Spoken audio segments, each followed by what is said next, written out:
السلام عليكم، ازيكم عاملين ايه؟ يا رب تكونوا بخير. انا آية عفيفي، والنهارده ان شاء الله هناخد مراجعة امتحان شهر فبراير. شدوا حيلكم واستعينوا بالله، يلا بينا. السؤال الاول بيقول choose the correct answer which of the following correct classification of the following oxide. يعني هو بيقول ايه التصنيف الصح للاوكسايدز اللي موجوده دي. وخلينا نفتكر مع بعض اوكسايدز يعني ايه. احنا قلنا اوكسايد اي element بيعمل رياكشن مع الاكسجين، وعندنا نوعين من الاوكسايد، يا اما يكون جاي من رياكشن مع ميتال يا رياكشن مع نون ميتال. اوكي، ولو رياكشن مع ميتال بيبقى اسمه ايه؟ اسمه بيزك اوكسايد، ولو رياكشن مع نون ميتال بيبقى اسمه اسيديك اوكسايد. يبقى احنا دلوقتي هنبص على الاوكسايد الموجود، هنحدد هو ميتال مع ميتال ولا نون ميتال، والسؤال على طول هيكون اتحل باذن الله. اول حاجه عندي مغنيسيوم اوكسايد، والمغنيسيوم احنا عارفين ان هو ميتال، يبقى ده اكيد بيزك اوكسايد. فوسفورس اوكسايد، والفوسفورس نون ميتال، يبقى ده اسيديك اوكسايد. والسلفر اوكسايد، السلفر نون ميتال، يبقى ده اسيديك اوكسايد. يبقى انهي اجابه صح؟ اللي هي دي. تمام، البيزك اوكسايد واسيديك واسيديك. اوكي، طيب السؤال الثاني which of the following describe the ammonium chloride compound. يعني ايه من الجمل اللي موجوده دي بتوصف الامونيوم كلورايد؟ هنكتب السيمبل بتاعه، الكيميكال فورمولا بتاعت الامونيوم كلورايد، ونشوف الايه الاحتمالات. اول حاجه سولت، الموليكول بتاعه بيتكون من 5 اتوم، وانا هنا بتكلم على عدد، ما بتكلمش على نوع. فالعدد هنا عندي النيتروجين 1، الهيدروجين 4، ادي 5، والكلورين 1، ادي كده 6.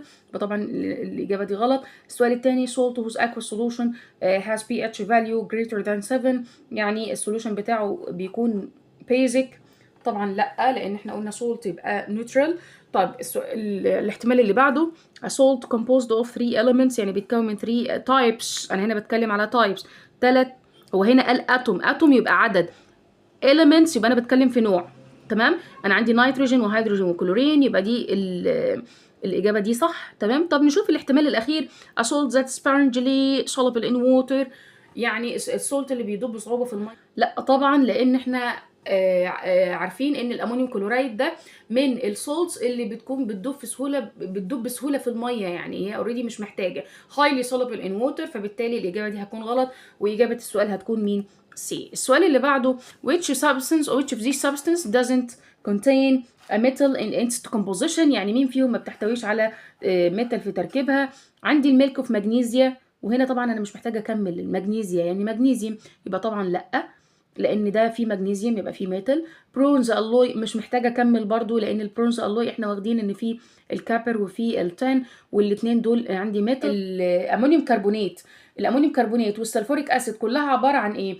انا عندي فيها النيتروجين، وهلاقي الهيدروجين، وهلاقي الكربون، وهلاقي اكسجين، وهلاقي السلفر.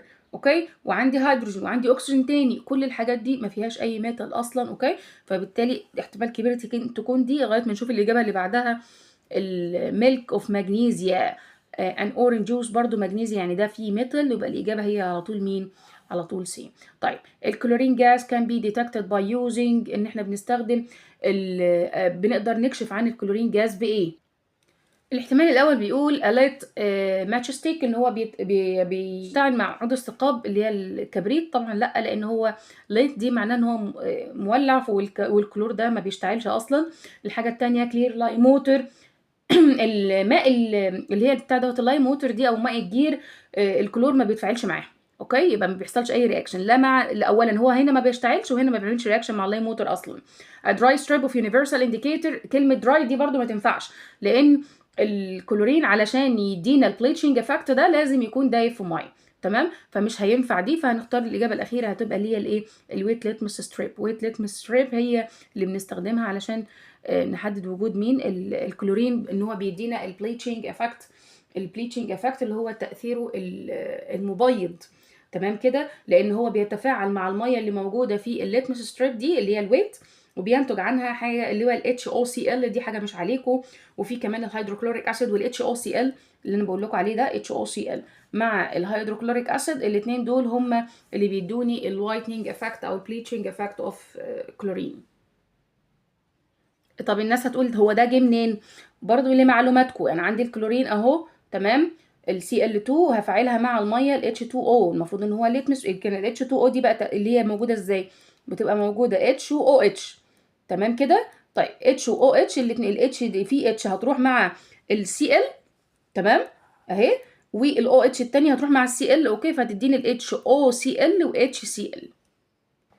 والرياكشن هنا بيكون ريفرسبل. يعني ايه ريفرسبل؟ يعني ان علشان يتكون السي ال ده مع او يتفاعل السي ال 2 مع الاتش 2 او بيبقى التفاعل ريفرسبل، يعني ممكن بيمشي في الاتجاهين، يكون لي الهايبوكلوروز ده عباره عن اسيد مع الاتش سي ال، وبعد كده ممكن يرجع تاني لمكوناته الاساسيه اللي هي سي ال وميه. فلو لقيت في اي كيميكال رياكشن المنظر ده او عندي الارو موجود بشكلين بالشكل يبقى معنى كده ان الرياكتنت والبرودكت بيحصل بينهم يعني تبادل كل شويه، الرياكتنت تديني برودكت وممكن البرودكت ترجع تاني تكون رياكتنت وهكذا، او ترجع لي الرياكتنت زي ما كانوا تاني. تمام. طيب نيجي بعد كده السؤال اللي بعده compare between الصوديوم اند الومنيوم. عايزه اقارن بين الصوديوم والالومنيوم في من حيث الميتاليك بوند سترينث، من حيث قوه الميتاليك بوند والميتاليك بوينت. الميتاليك بوند احنا طبعا فاكرين السيكونس اللي كنا كاتبينه في الدرس، كان عندي هنا ال Na وكان ال Na كان اقل من ال Al، فمن الميتاليك بوند ال Na اقل. طب وال Al طالما ال Na اقل يبقى ال Al اكبر او اقوى من حيث السترينث بتاع الميتاليك بوند. طب الميلتنج بوينت برضو نفس الكلام، الميلتنج بوينت بتاعت الصوديوم قليله بالنسبه للالومنيوم، فبالتالي الالومنيوم هيبقى اكتر من مين؟ اكتر من الصوديوم. تاني بوينت في الكومباريزن، عايزين نقارن بين السلفوريك والسلفرس اسيد. الاثنين دول هنقارن بينهم من حيث الالكتريكال كوندكتيفيتي والكالر اوف ليتمس انديكيتور انات.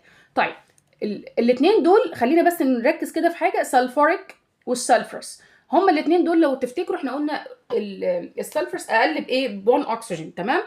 السلفوريك ده جود كوندكتور للالكتريسيتي، لكن السلفرز بيكون ويك كوندكتور اوف الكتريسيتي. سبحان الله، هي اتوم واحده وعامله الفرق ده. لو هتكلم بقى من حيث الكالر اوف ليتمس انديكيتور، فانا من الاثنين دول بالنسبه لي اسيدز، وطالما اسيدز يبقى اولهم ايه؟ لازم يكون اولهم اتش، والاتش ده بيعمل ايه؟ بيحول لي اللون لمين؟ بيحول اللون بتاع الليتمس سولوشن او الليتمس ستريب اللي انا هستخدمها للون الايه؟ الريد. اوكي. طيب بعد كده عندي give reason the two lines statues in قصر النيل bridges are resistant to rust. يعني اسدين قصر النيل دول بيكونوا ليه ما بيصدوش؟ لان هم موجودين في الشمس وموجودين في النهار، وعندي في ووتر فيبر، يعني في رياكشن مع الميه طول الوقت. ليه ما بيصدوش؟ لان هم معمولين من الالوي اللي احنا اتكلمنا عليها قبل كده، اللي هي الراست، اللي هي البرونز الوي، اللي هي الراست ريزيستنت برونز الوي، اللي هي الوي سبيكة مقاومة لمين؟ مقاومة للصدى. تمام. طيب السؤال اللي بعده the difference in the name of compound HCl according to the physical state. ليه ال HCl بيختلف تسميته على حسب الفيزيكال ستيت؟ لان احنا قلنا ان هو الهيدروجين كلورايد وهو بيبقى يعني بيبقى اسمه هيدروجين كلورايد وهو جازيوس، اوكي، لكن بيبقى اسمه هيدروكلوريك اسيد لو كان موجود في ايه؟ في السولوشن. لو هو جاز يبقى اسمه هيدروجين كلورايد، لكن لو هو دايب او موجود في ميه في aqueous solution يبقى اسمه هيدروكلوريك اسيد. تمام. طيب right scientific term rain containing dissolved sulfur and nitrogen oxide. طبعا دي على طول طبعا يبقى اسمها الاسيد رين، لان دي اوكسايدز، الاوكسايد دي بتديني اسيدك سولوشن بعد كده لما تدوب في الووتر فيبر اللي موجود في الجو، فبالتالي يبقى اسمها الاسيد رين. طيب الكيميكال substance that change color according to the type of medium. يعني الماده اللي بيختلف لونها على حسب الميديا اللي موجوده فيها، طبعا احنا عارفين اكيد اسمها ايه؟ الانديكيتور. واحنا خدنا الانديكيتور زي ما قلنا قبل كده، في عندي الليتمس ستريب وفي الليتمس سولوشن وفي كمان اليونيفرسال انديكيتور، لان احنا قلنا ان الستريبس دي يا دوب بتعرفني كنت بتعامل مع اسيد او بيز، او لو ما فيش تاثير تبقى نيوترال، لكن ما بتقدرش تحدد لي مدى قوه الاسيد او السترينث بتاع البيزز. يعني ما تقدرش تفرق بين اسيد واسيد او بيز وبيز على حسب السترينث، فبنبتدي نستخدم اليونيفرسال انديكيتور عشان تعرفني الفرق بين الاسيدز وبعضها او البيزز وبعضها according to the strengths. طيب بعد كده mark true or false الامونيا gas is considered as a basic gas. الامونيا جاز دوت بيزك جاز، طبعا صح. تمام. طيب scientist سورينسون was the first to identify acids and alkali. لا طبعا مش هو اول واحد اكتشف الاسيدز والالكالايز، لان احنا عارفين ان سورينسون ده عالم كيميائي دنماركي، مش هو اول واحد حدد الاسيدز والالكلايز، هو اللي اخترع البي اتش ميتر، تمام، او هو المقياس بتاع البي اتش، تمام، في 1909. وقلنا البي اتش ميتر ده بنستخدمه عشان نحدد هل الاسيديتي او الباسيسيتي بتاعت الايه المحاليل. والاسيدز والبيزز دي كانت معروفه من قبل سورنسن اصلا، ودرسها ناس كتير جدا من العلماء اللي كانوا موجودين قبلها. يعني ده كله مش عليكم بس، تمام، يعني خليكم لمعلوماتكم يعني. في عالم اسمه انطوان لافوزيه، وفي جابر بن حيان ده عالم عربي، فدول كانوا متوصلين اصلا للاسيد والبيزز قبلها، تمام. فعشان كده سورنسن ده مش اول واحد حدد الاسيد والبيز، لكن هو اللي اخترع البي اتش ميتر اللي بنقدر نحدد بيها مقدار السترينث بتاع الاسيد او الايه او البيز. طيب السؤال اللي بعده بيقول sulfuric acid react with magnesium hydroxide solution to form magnesium sulfate and water. تمام، احنا عايزين دلوقتي الكيميكال فورمولا بتاعت المغنيسيوم هيدروكسيد. مغنيسيوم هيدروكسيد انا هعمل ان شاء الله فيديو انزل فيه طريقه ازاي نسمي الكيميكال كومباوند. هي مش موجوده عليكم في المنهج بالطريقه دي، يعني هي مش مشروحه لكم كده، بس يعني على اساس ان يبقى الموضوع بالنسبه لكم اسهل كتير باذن الله هعمله، هتلاقوه باذن الله في اقرب وقت موجود. ازاي نعمل نيمينج ليه او النومنكليتشر اوف او الكيميكال فورمولا بتاعت الكيميكال كومباوند. انا دلوقتي عندي هنا المغنيسيوم، كتبت المغنيسيوم اهي، ماشي. الهيدروكسيد او اتش. طب السؤال بقى دلوقتي، انا عندي هنا الفالنسي بتاعه ايه؟ انا المفروض قلنا لازم يكون التشارج بتاعت الكومباوند كامل على بعضه ايكوال زيرو، فانا عندي الام جي دي بوزيتيف 2، تمام. فلازم عشان اوصل دي زيرو لازم يكون عندي هنا، ودي المفروض ان دي نيجاتيف 1، وانا عايزه اوصلها لكام؟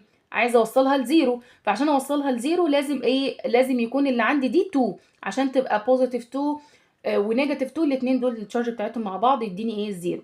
فانا عندي من الاو اتش واحده، فهستخدم منها 2 عشان اعادل الفالنسي بتاع الام جي وتديني مين؟ وتديني الزيرو. اوكي.